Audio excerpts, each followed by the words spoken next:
ആമാശയത്തിലെ cancer അല്ലെങ്കിൽ ആമാശയ അർബുദം നമ്മുടെ ദഹനേന്ദ്രിയങ്ങളിൽ ഒരു വലിയ ഭാഗം, ഒരു വലിയ സഞ്ചി പോലെ കിടക്കുന്ന ഒരു സംഭവമാണ് ആമാശയം.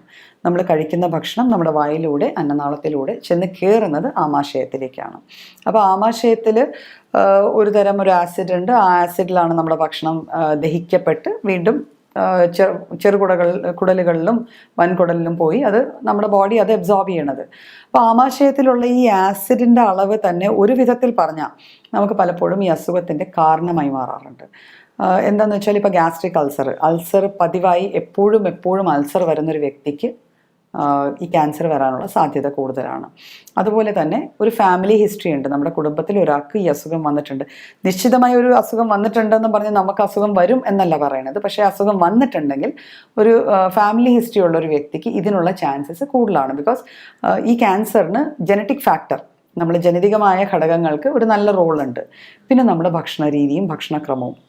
പലപ്പോഴും നമ്മുടെ ഈ ഓട്ടത്തിലും ബഹളത്തിനും ഇടയിൽ നമ്മൾ ഭക്ഷണം കഴിക്കുന്ന സമയം, കഴിക്കുന്ന ഭക്ഷണത്തിൻ്റെ ക്വാളിറ്റി, അതായത് ഏതെങ്കിലും സമയത്ത് കഴിക്കുക എന്നുള്ളൊരു ട്രെൻഡാണ് ഇന്നത്തെ കാലത്ത് നമ്മൾ മിക്ക വ്യക്തികളിലും കാണുന്നത്. അപ്പം ഇത്തരത്തിലുള്ള ശീലങ്ങളാണ് പലപ്പോഴും ആമാശയത്തിൽ ക്യാൻസർ അല്ലെങ്കിൽ ഒരു അർബുദം ഡെവലപ്പ് ചെയ്യാനുള്ള ഒരു കാരണമായി മാറുന്നത്.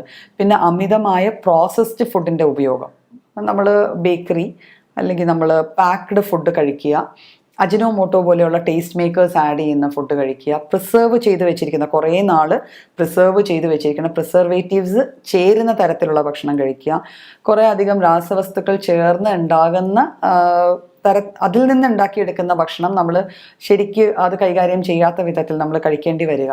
അപ്പം ഇതൊക്കെയാണ് ഇന്നത്തെ കാലത്ത് ശരിക്കും പറഞ്ഞാൽ ഈ ആമാശയത്തിലെ ക്യാൻസർ കൂടാനുള്ള ഒരു വലിയ കാരണം. അപ്പം ഇത്തരത്തിലുള്ള കാരണങ്ങളുള്ള ഒരാൾ എന്തൊക്കെ ലക്ഷണങ്ങളായിരിക്കും കാണിക്കുക? സാധാരണഗതിയിൽ ആമാശയത്തിൽ നമുക്ക് ഇതുപോലത്തെ ഒരു വളർച്ചയോ ആമാശയത്തിൻ്റെ ആ ഭിത്തികളിൽ ഉണ്ടാവുന്ന കട്ടിയോ ആയിരിക്കും ക്യാൻസറിൻ്റെ ആദ്യ സ്റ്റെപ്സ്. അതിൻ്റെ ഗ്രോത്തിൻ്റെ ആദ്യ ഗ്രേഡ് അല്ലെങ്കിൽ നമ്മൾ ഗ്രേഡ് ചെയ്യുമ്പോഴത്തേക്കും ആദ്യത്തെ കാണപ്പെടുന്ന സംഭവങ്ങൾ അതൊക്കെയായിരിക്കും.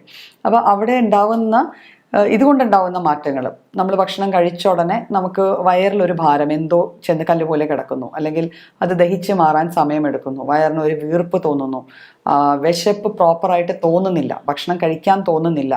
ഇനി അമിതമായ വിശപ്പോടെ വന്ന് നമ്മൾ ഭക്ഷണം കഴിക്കാൻ എടുക്കുമ്പം കുറച്ച് ഒരു 2-3 വാ കഴിക്കുമ്പോൾ പലപ്പോഴും പലരും പറയാറുണ്ട്, കഴിക്കാൻ വലിയ ആവേശത്തോടെ പോയിരുന്നു, 2-3 വാ കഴിച്ചപ്പം അങ്ങ് നിറഞ്ഞ ഒരു ഫീലിംഗ് അങ്ങനെ വരിക. നമ്മൾ കിടക്കുമ്പം ചില പൊസിഷൻസിൽ കിടക്കുമ്പം വയറിലൊരു അമിതമായ ഒരു വല്ലാത്തൊരു വേദന, ഒരു ഡിസ്ട്രെസ് ഫീലിംഗ്, ഒരു എന്തോ നിറഞ്ഞിരിക്കുന്ന ഒരു ഫീലിംഗ്, പതിവില്ലാതെ ഗ്യാസ് ഫോർമേഷൻ. പലരും പറയാറുണ്ട് എനിക്ക് ഗ്യാസിൻ്റെ ബുദ്ധിമുട്ടുണ്ട് ഡോക്ടറെ എന്നൊക്കെ പറയാറുണ്ട്. കുറേ വെളുത്തുള്ളിയൊക്കെ ചവച്ച് തിന്നാറുണ്ട്. അങ്ങനെ പല കാര്യങ്ങളും പലരും ചെയ്യാറുണ്ട്. പക്ഷേ പതിവില്ലാതെ ഗ്യാസ് ഉണ്ടാകുക, നമ്മൾ ചില ഭക്ഷണങ്ങൾ കഴിക്കാൻ പറ്റാതെ വരിക, ഇറക്കുമ്പോൾ ഒരു ബുദ്ധിമുട്ടുണ്ടാകുക, ഇതെല്ലാം ആമാശയ ക്യാൻസറിൻ്റെ ആദ്യ ലക്ഷണങ്ങളായിട്ട് നമുക്ക് കണക്ക് കൂട്ടാം.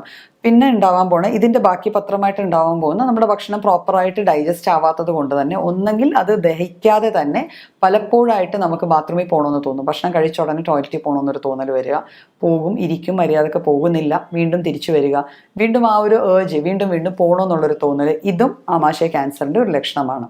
അപ്പം ഇത്തരത്തിലാണ് ഇതിൻ്റെ ലക്ഷണങ്ങൾ കാണപ്പെടുക. എങ്ങനെയാണ് നമുക്ക് ഉണ്ടോ ഇല്ലയോ എന്ന് അറിയാൻ പറ്റുക? അപ്പം ഏത് ക്യാൻസർ ഉണ്ട്, അർബുദമുണ്ട്, ഇപ്പം നമ്മളെല്ലാവരും സാമാന്യം ഒരു ചെറിയൊരു പരു വന്നാൽ പോലും ആദ്യം പേടിക്കുന്നത് ഇത് ക്യാൻസർ ആണോ എന്നാണ്, അല്ലേ?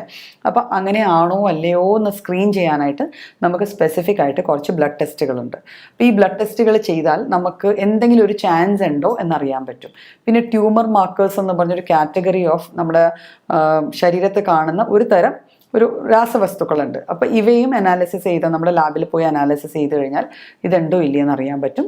പിന്നെ CT സ്കാൻ അല്ലെങ്കിൽ ഒരു അൾട്രാസൗണ്ട്, ആദ്യം ചെയ്യേണ്ടത് അൾട്രാസൗണ്ട് ആയിരിക്കും കുറച്ചുകൂടെ ബെറ്റർ ചോയ്സ്. അൾട്രാസൗണ്ട് ചെയ്യുമ്പോൾ എന്തെങ്കിലും മാറ്റങ്ങൾ തോന്നുന്നുണ്ടെങ്കിൽ പിന്നെ ഒരു CT സ്കാൻ ചെയ്ത് കഴിഞ്ഞാൽ നമുക്ക് നിശ്ചയമായിട്ടും ഇതെന്താണെന്ന് അറിയാൻ പറ്റും. അപ്പോൾ ഈ ലക്ഷണങ്ങൾ കണ്ടു തുടങ്ങുന്ന മാത്രയിൽ തന്നെ നമ്മൾ ഒരു ഡോക്ടറെ കണ്ട് ഇതിൻ്റെ എല്ലാ ഡീറ്റെയിൽസും പറഞ്ഞ് നമ്മൾ വേണ്ട ഇൻവെസ്റ്റിഗേഷൻസ് ചെയ്ത് നമുക്ക് അസുഖം ഉണ്ടോ ഇല്ലയോ എന്ന് ആദ്യം തീർച്ചപ്പെടുത്തണം.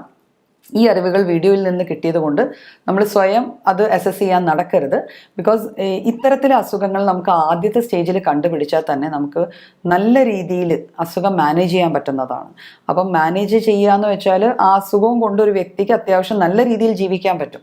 അപ്പം അതുകൊണ്ട് തന്നെ ഇങ്ങനെ എന്തെങ്കിലും ഒരു സംശയം ഉണ്ടെങ്കിൽ ആ സംശയം ദൂരീകരിക്കാൻ നമ്മളല്ല ലാബിൽ ചെന്നിത് ചെയ്യേണ്ടത്. നമ്മളൊരു ഡോക്ടറെ കണ്ട് ആ ഡോക്ടർ പറയുന്ന രീതിയിൽ ലാബ് ഇൻവെസ്റ്റിഗേഷൻസ് ചെയ്ത് അതിന് ചികിത്സ തേടാവുന്നതാണ്. ആദ്യത്തെ സ്റ്റേജിൽ പലപ്പോഴും മരുന്നുകൾ മാത്രം മതിയാവും നമ്മൾ ഈ അസുഖത്തിൽ നിന്ന് പൂർണ്ണമായും തിരിച്ചു വരാനായിട്ട്. പിന്നെ അങ്ങോട്ട് മുന്നോട്ട് പോകുന്ന സ്റ്റേജുകളിലായിരിക്കാം ചിലപ്പോൾ ഒരു സർജറിയോ ഒരു റേഡിയേഷനോ അല്ലെങ്കിൽ ഒരു കീമോതെറാപ്പിയോ വേണ്ടി വരിക. ഏതായാലും ഇത് നിശ്ചയിക്കേണ്ടത് നമ്മളെ അസസ് ചെയ്യുന്ന നമ്മുടെ ഡോക്ടറായിരിക്കും. അപ്പോൾ അതുകൊണ്ട് നമുക്ക് ഇങ്ങനത്തെ എന്തെങ്കിലും ഒരു പ്രശ്നങ്ങൾ ബുദ്ധിമുട്ടുകൾ തോന്നുവാണ്, ഇവയെല്ലാം കൂട്ടി വായിക്കുമ്പം എന്തെങ്കിലും ഒരു സംശയം തോന്നുവാണെങ്കിൽ നമുക്കൊരു ഡോക്ടറെ കണ്ട് വേണ്ട രീതിയിലുള്ള ഇൻവെസ്റ്റിഗേഷൻസും ചികിത്സയും തേടാവുന്നതാണ്.